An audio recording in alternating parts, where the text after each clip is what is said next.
afternoon, everyone. 2 briefings ago, I asked, where is Nancy Pelosi? Today, I can announce we have found Nancy Pelosi. As you can see, we found Nancy Pelosi going into her hair salon. We will be playing the video on loop for all of you to see during the duration of this introduction. Nancy Pelosi was not in the halls of Congress when I asked where she was. She was not working in good faith to make a deal for the American people. Nope, Nancy Pelosi was found in San Francisco at a hair salon where she was indoors, even though salons in California are not only open for outdoor service. Apparently, the rules do not apply to Speaker Nancy Pelosi. She wants small businesses to stay shut down, but only reopen for her convenience. Do as I say, not as I do, says Nancy Pelosi.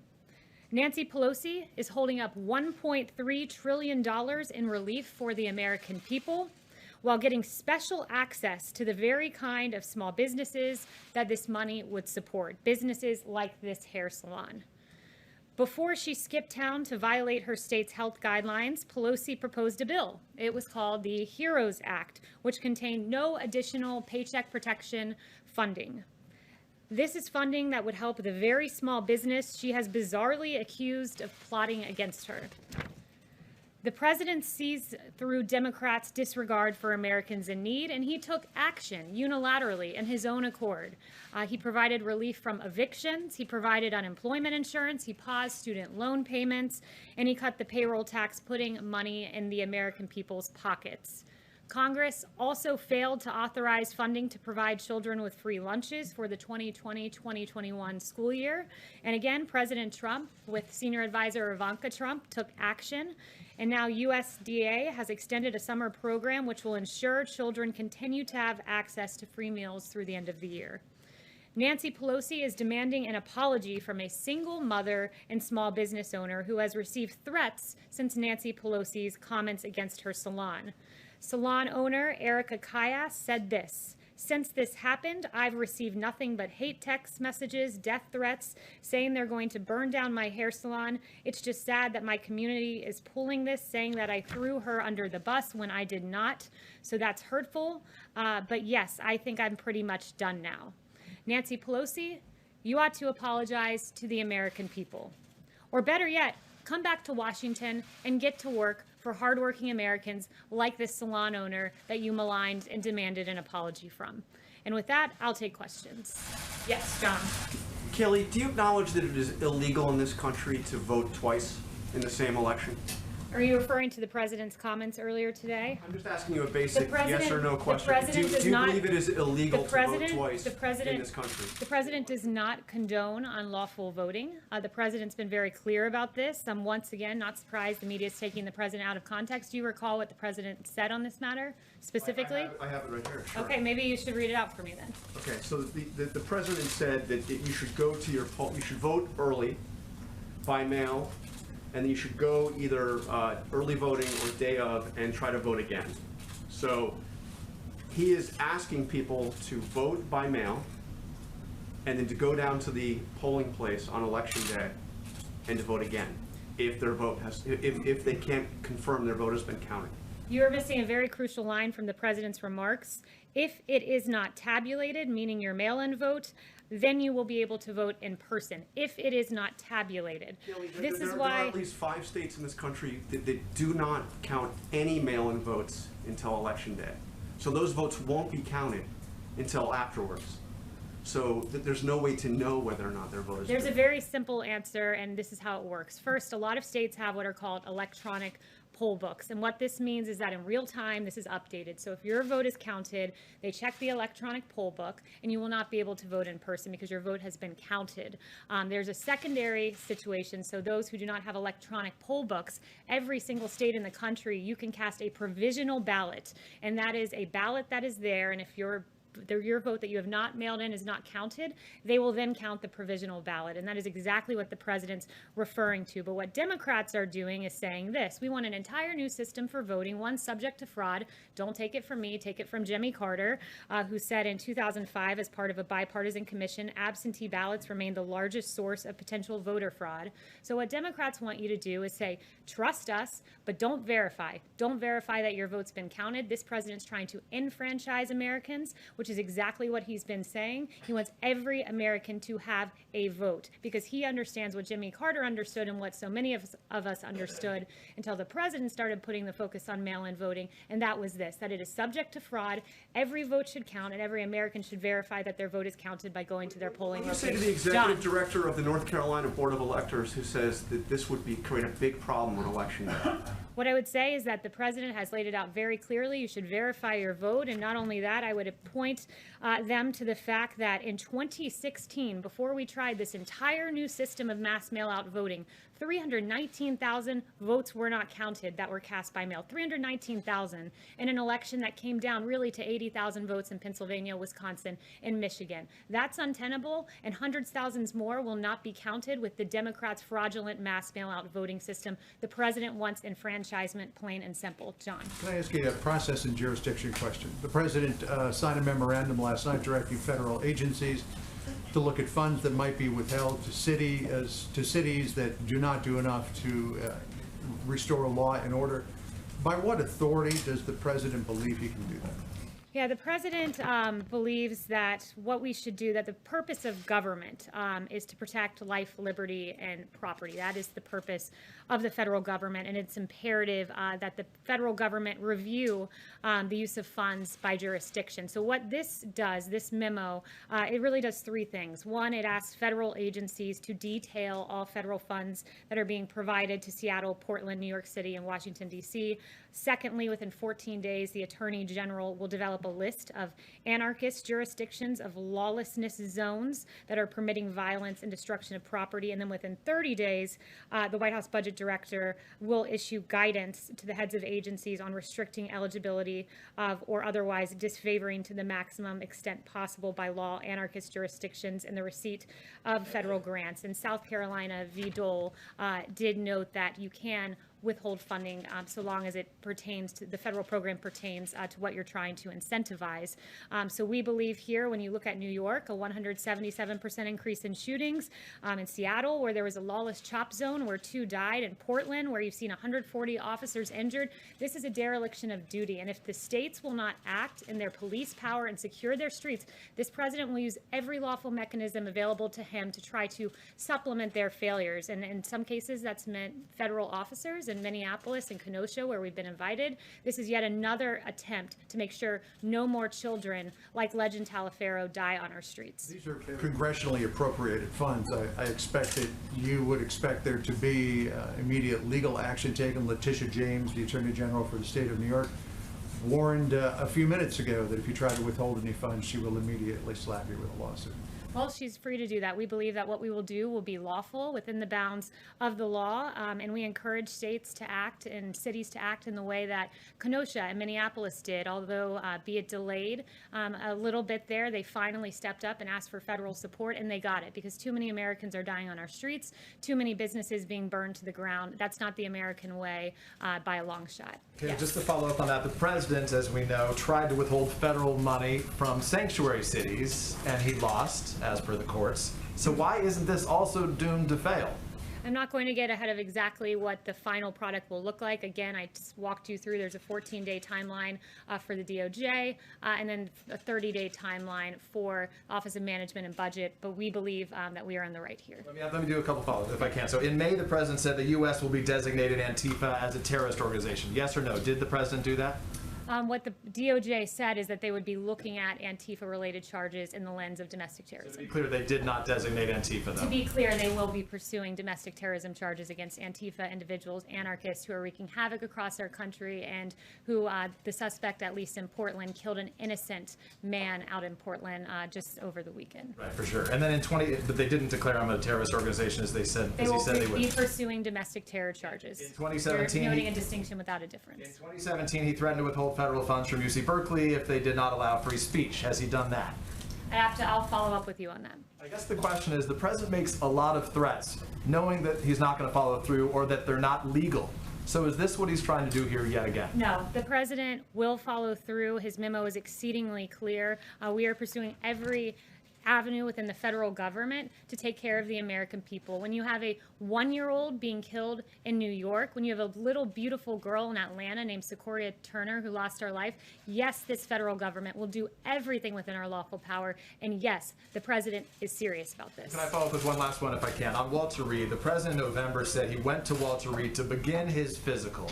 He said he was there this week. He said he was there to complete his physical. In fact, your predecessor said the same back then, that it was to begin it. So which one was it when the president went to Walter Reed? The president did his physical in 2 parts. These are very extensive when you're doing a presidential physical, and he used the 2 visits to Walter Reed to complete the physical in 2 stops. Again, the media is engaging in conspiracy theories about the president's health. No, just to be clear, Kayla, you said he did it in 2 stops, Yes. but he said he completed it this week. He said he was there to complete it. You're saying that's not true. So his statement this Yes, week. next I'm question. sorry, I'm correct, I'm not Kayla. engaging in conspiracy theories anymore. It's not a Yes. conspiracy theory. I'm just asking if he was correct. Go I don't ahead. wanna lose- Please, no, go ahead.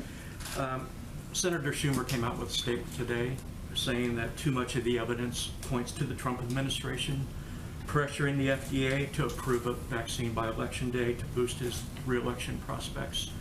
Can you assure the American people that if a vaccine does come out before Election Day, is approved before Election Day, that it is safe and effective?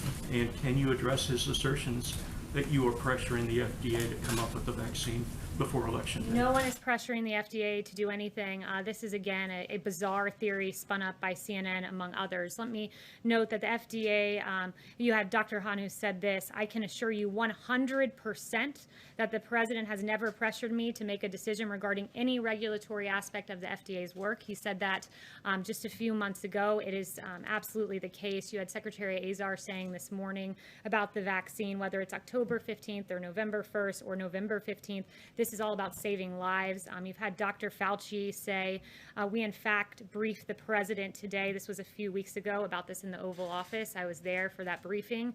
And Dr. Fauci said there is no political pressure that I have seen at all to move quickly.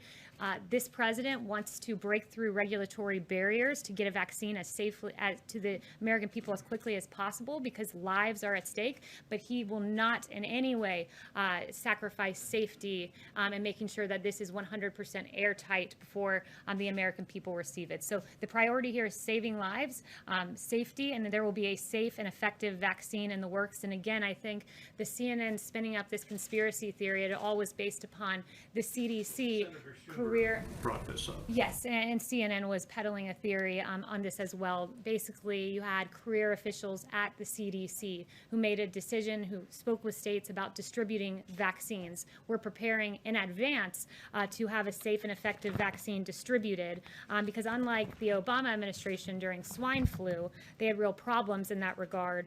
The Obama administration promised 100 million doses by October. They then reduced that number to 40 million for the swine flu by mid-October when demand for a vaccine was at its highest. Supply fell dramatically short with as few as 11 million doses on hand.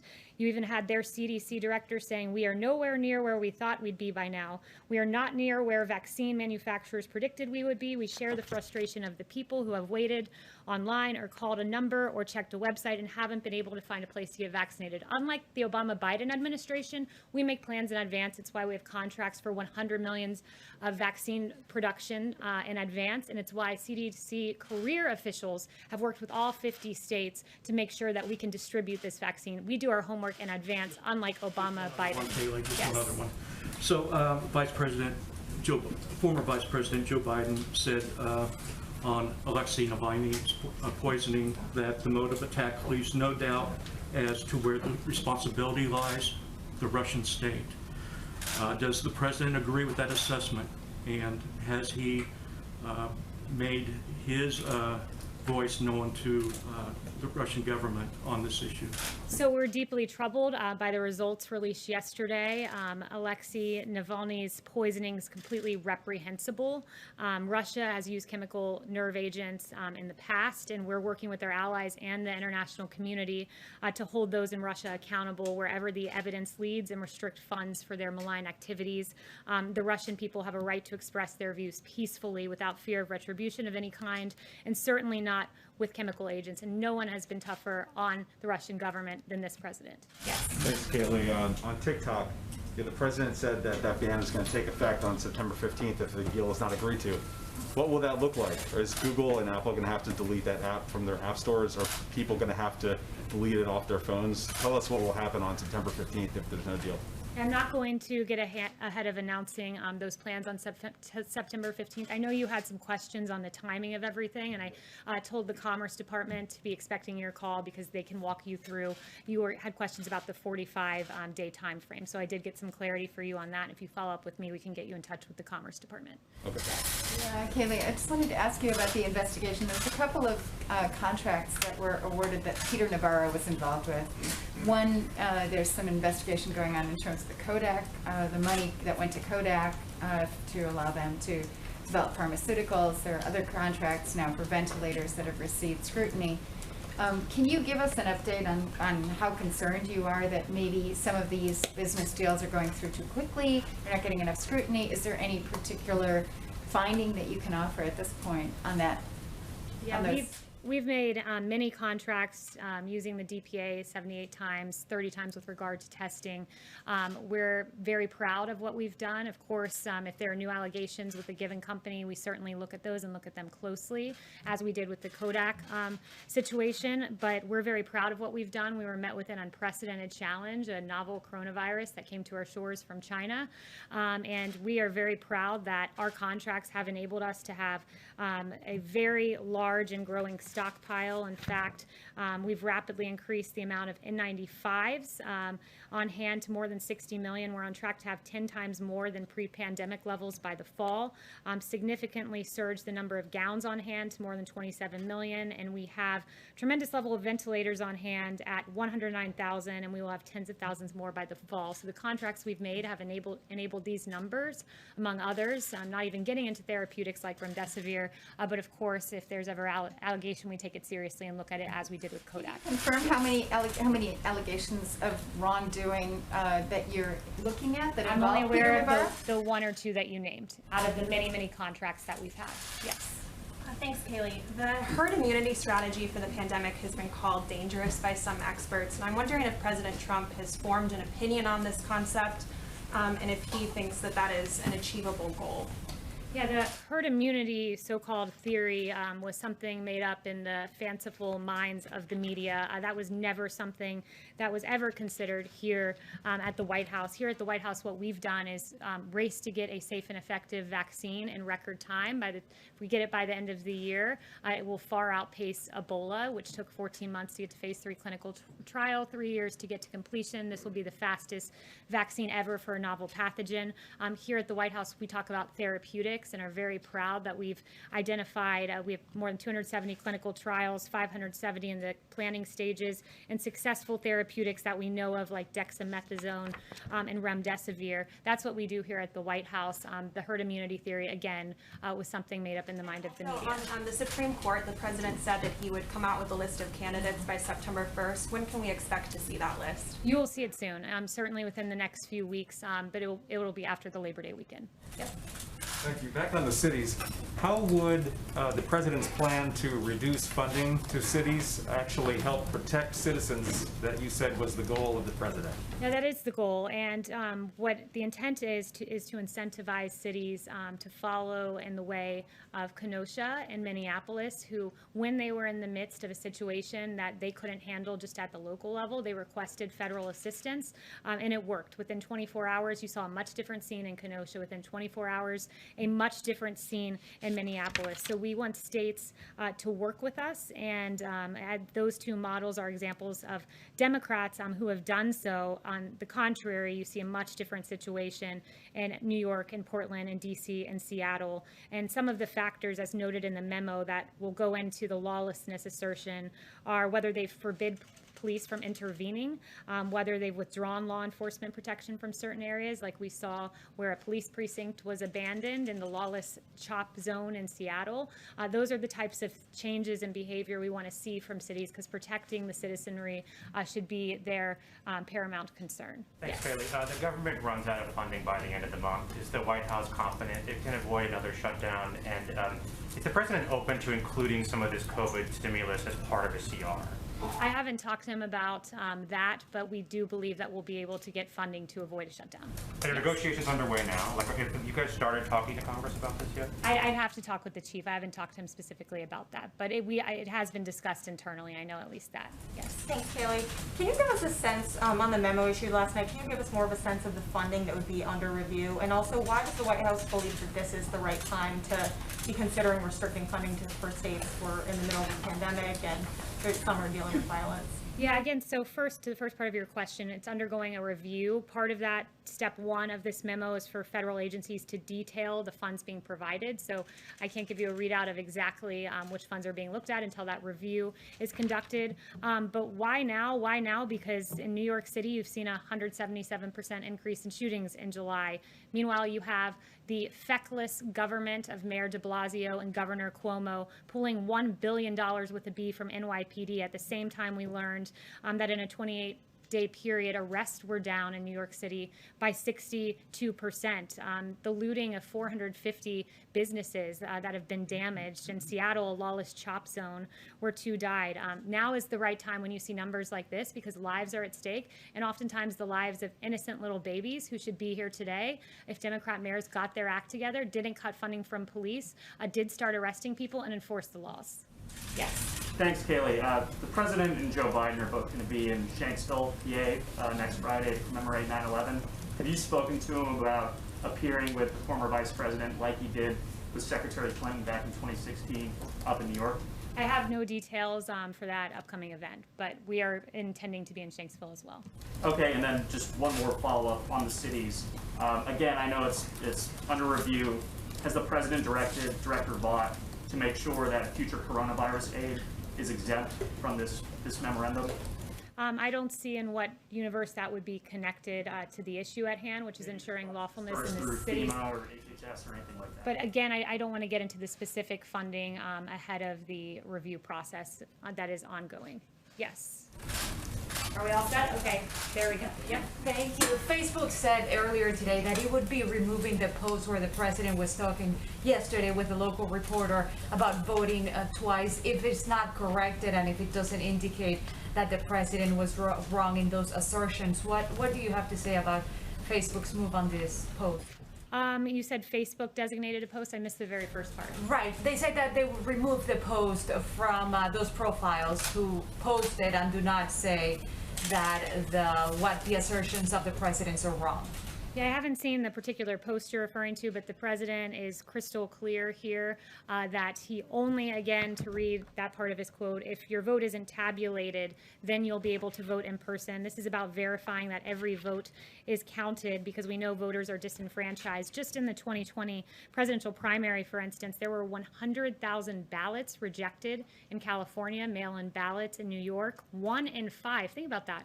1 in 5 mail-in ballots were rejected, a total of 84,000 ballots rejected in New York City alone. And we know the thin margins by which elections are decided. And we also know that, as research has shown, young Black and Hispanic voters are more likely to have their mail-in ballots rejected. That's according to a Washington Post article. So the president wants enfranchisement, not disenfranchisement. That's his goal with the comments that he made yesterday. And if I may ask another one on immigration, please. Okay. The president had said that he will be issuing another order in September. Do you have any more information on that, when he may be issuing that immigration order? Yeah, no updates on a forthcoming immigration deal. Thank you, Kaylee. If you mentioned role model cities like Kenosha, if, say, Mayor de Blasio and Mayor Bowser, for instance, if they were to this week take specific actions and get some of the law and order back under control, would this memo continue to go forward, or would you continue to propagate the plans listed in this memo from We'd have to see a radical change in behavior from the mayor of DC, who allowed a church to burn, from the mayor of Portland, who stood with the protesters only to be chased out of his own home, the windows shattered of his building by the very protesters he deemed peaceful, who were actually anarchists, who took the life of a 39-year-old man this past weekend. But look, when the local government doesn't act, we use every avenue available to us at the federal level, and that pertains to this memo as one example. Another example is Operation Legend, which we're very proud of and have some new numbers for you on that. Since the operation's launch, more than 2,000 arrests, including 147 homicides, have been made. More than 544 firearms have been seized, and more than those are illegal weapons, and more than 7 kilos of fentanyl, 14 kilos of heroin, 12 kilos of cocaine, and 50 kilos of methamphetamine have been seized. And of the individuals arrested, 476 have been charged with federal offenses. And there's a detailed readout from DOJ of each offense and the great work that our federal law enforcement officials have done. So thank you to our police. Thank you to our federal law enforcement. You keep us safe when Democrat mayors and derelict governors do not. Thank you.